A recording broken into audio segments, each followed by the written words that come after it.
Okay, so here's the footage that we did in class. I'm going to lower my gamma and my gain here so I can have a better view of what I'm doing here. Okay, so something like that. Looks like a balanced level. Okay, so I'm going to choose a frame where there's not a lot of warpage going on. So here is the extreme frame, or the in frame, and here is the other side of the extreme frame here.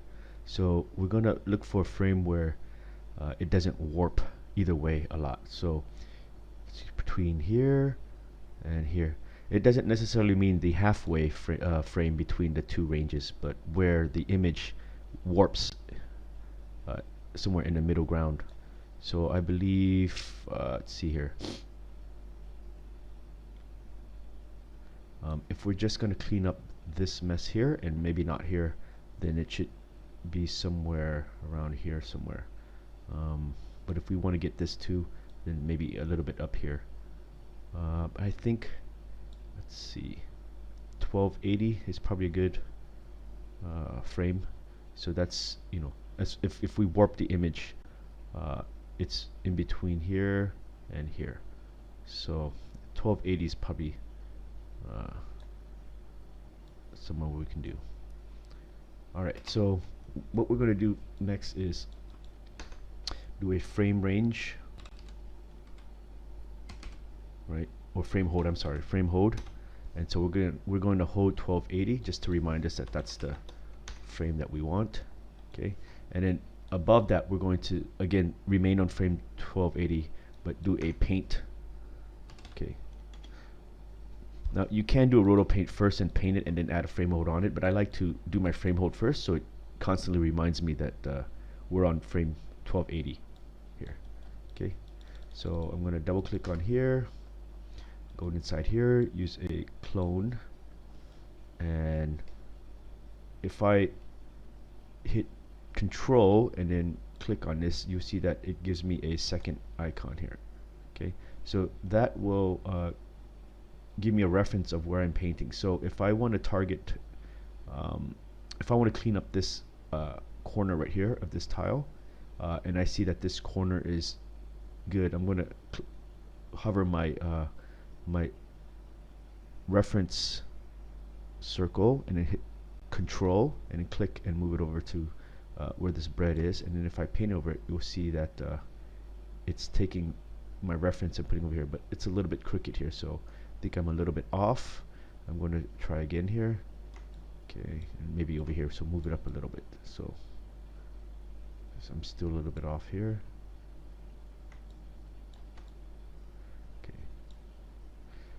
That might not be a good one because the angle is probably off, so maybe down here somewhere. So let me try right here.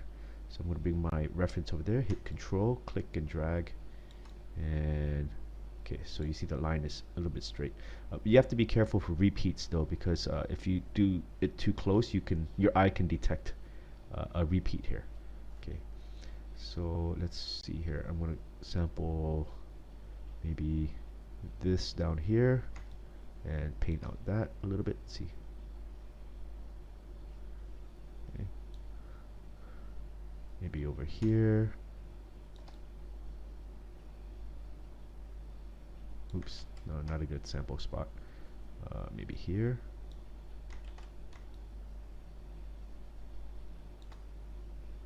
Okay.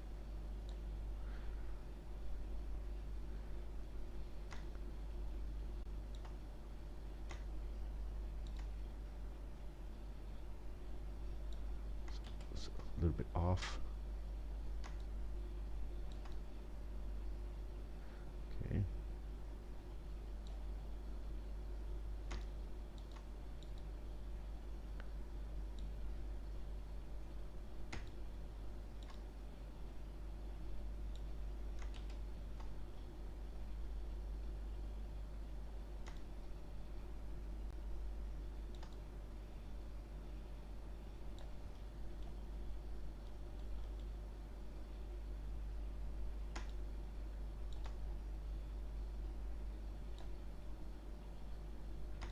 I like to mix it up a little bit so your eye doesn't detect repeating patterns.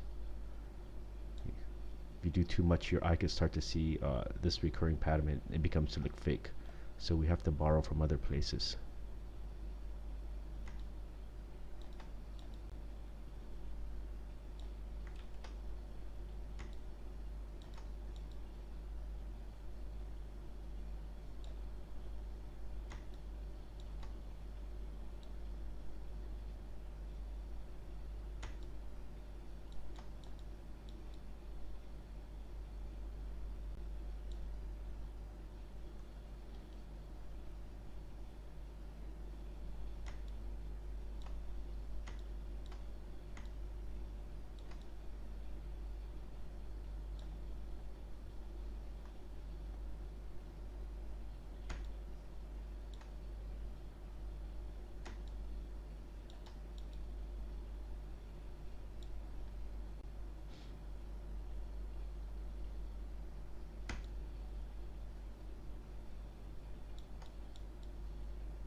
Okay, something like that.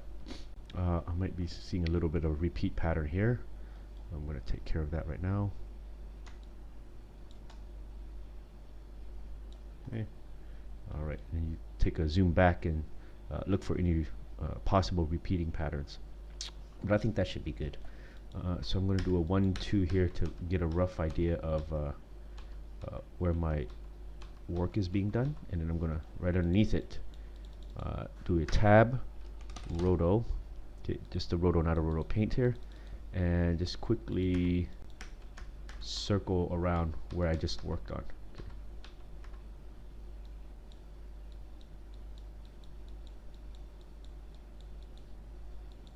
Okay, and if I press A here, I gotta go down here.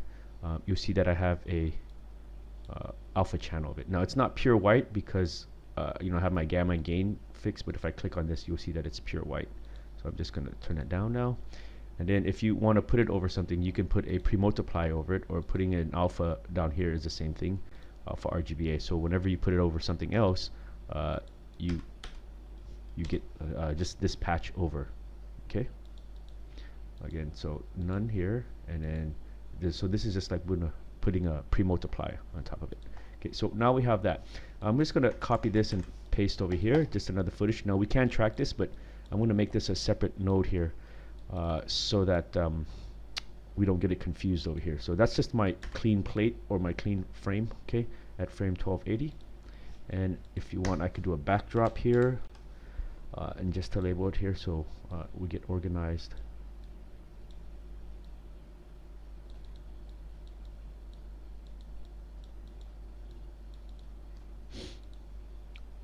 Okay, call this my clean patch.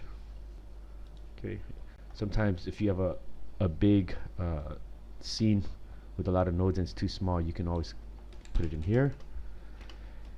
or give a description and make this font a little bit bigger, like 20 or 40 or something, so when you zoom out you can always identify it right away.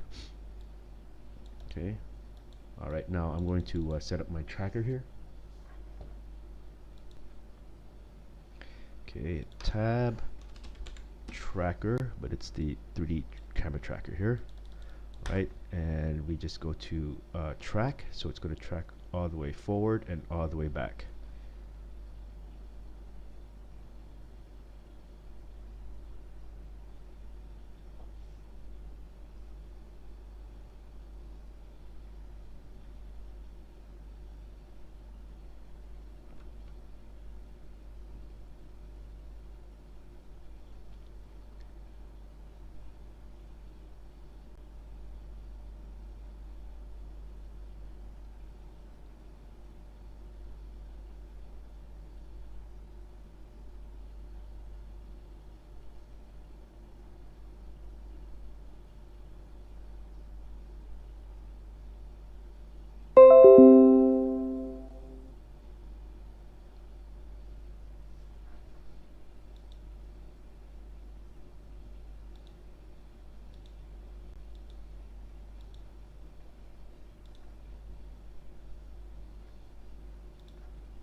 Okay, once it's done here, we can click on solve, and it will take the points that it just detected and do a calculation for the camera. Okay, and once we have that information, we can go down to camera here and camera scene plus, and I'm going to turn off link output here because I don't want all these extra lines. You can if you want, it just depends on if it's a simple scene, I'll just leave it, but when it starts to get more complicated, I don't like a lot of extra lines all over the place. So I'm going to hit create, and it will give me these here. Okay, so right now I'm just going to disconnect this, and you could put this to the side here. I don't need that. I already have what I need here. It's this camera here. Okay, so I'm going to bring this to the side here. We're going to need to plug in a few things here. So inside this scene here, we can do a projection mapping, right? This is the whole point of this exercise here. So from this clean plate, I want to project this one image that I have here on this frame. If I close out this properties, I clear out everything, and I just can view this. If I just have this one frame here, and I want to project it to a card here, right? So I'm going to hit the projection map. Projection. Okay. Let's see here.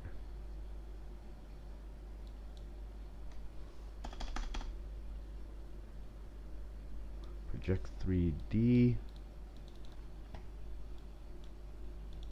Okay, and I'm going to add in a card here. Okay, and then connect the card to here. Now, in class again, I said that this is the projector, and so this is my projector. This is the projection screen, and I'm going to add in the lens for the projector. So I'm going to copy this camera here, copy, paste over here, and at frame 1280, where my clean patch is. Okay, I'm going to erase all the camera animation data in here. So if I clear this out here, and I'm just going to double click on here, I'm going to right click, delete, no animation, click yes, and right click, no animation, click yes, and then if I double click on this one, you'll see that this one has the animation and this one doesn't. See, Okay, so now I need to hook my camera up to here. Okay, and if we view here, let's see here, we don't see anything happening, and the reason is when we add in the card here, and if I press tab here, the card is right up against the camera right here. So if I pan over here, so middle mouse button is panned, and middle mouse button and left mouse is to orbit here. Okay, I'm going to move my card over. Now you'll see that if I move my card over, that's my clean patch here. It's moving, it's being projected along here, see? Along space. So what I need to do is align that to where in the space where the patch is happening. So if I click here, it should be around here. I'm going to bring up my point cloud here. Okay.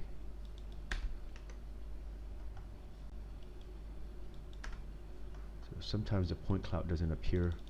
You have to, where's my camera tracker at?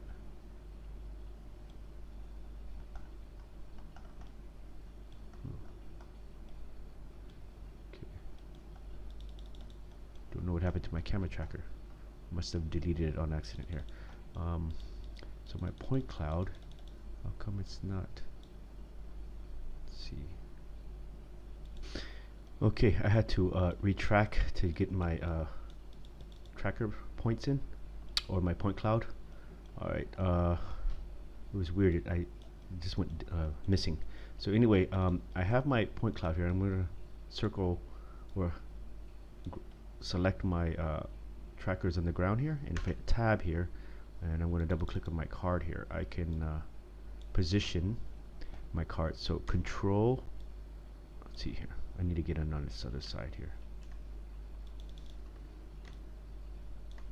So control, rotate on the red axis. Okay.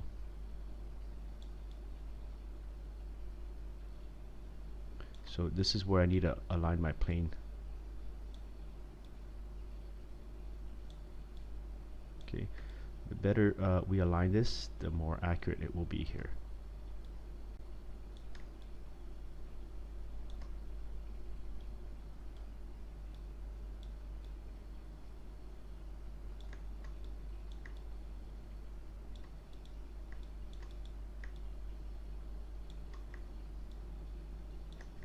Nuke doesn't have the best tools to do this, align it.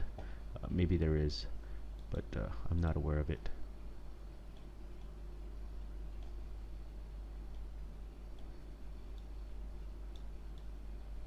So if you middle mouse button over here, you can drag and change the sliders instead of typing it in. Okay, so let's see what that looks like now. We hit tab, and you should see that there, and I'm going to hit Q to hide out all my overlays, and hit H for full screen, and I now have it fully tracked here. Now you're going to see some blurring going on, so you might have to add in a sharpen node and animate it a little bit. Also the exposure sometimes gets changed depending on your overall scene, the lighting conditions, and if that's the case, you have to add in maybe an exposure node and animate that. But we won't have time to go over that now. This is just going to be a short tutorial on how to set this up. Okay, and I think that's about it. Oh, also, so in class we use a technique where we just put in a JPEG image over on the face of this, the facade of this building. So you're maybe wondering why we can't use that technique here. It's because if we were to take a straight image off here and put it on here, the software wouldn't change the perspective properly. It wouldn't know how to address that, and so you would see like this wrong perspective on the ground of these tiles, and it wouldn't be able to adjust the perspective of each pixels accordingly depending on the angle. For this setup, we have the two camera angles, one static and one moving, so it knows to do the math between the two perspective and adjust accordingly and project it onto the ground.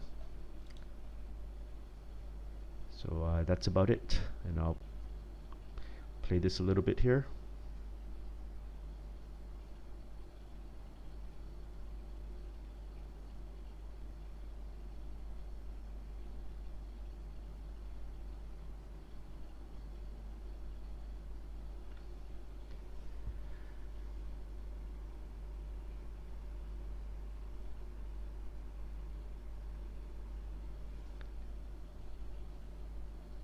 so you do see that it floats a little bit, skids a little bit.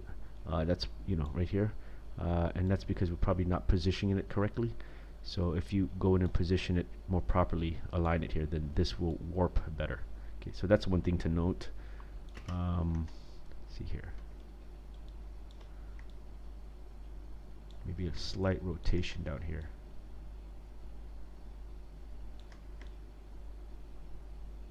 Okay.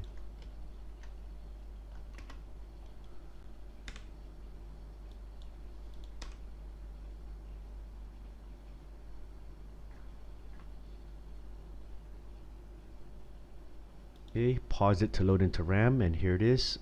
You see that by positioning a little bit better, it doesn't slide as much. See? Okay, and if we on this right here, we can do some color corrections or whatever that we need. Exposure node, I mentioned earlier, sharpen.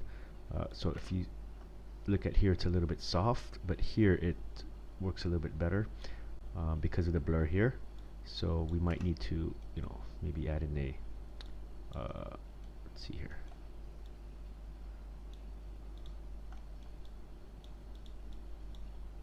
Maybe here, sharpen.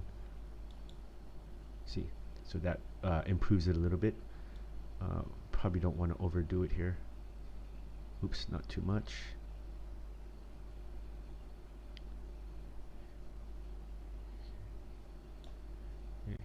That will introduce other problems here, you know, with the roto here. So sometimes you might have to feather it out, things like that. But then that will introduce other problems, but we'll address all of those later. So here is the what the node looks like, just in case you need a reference. Okay.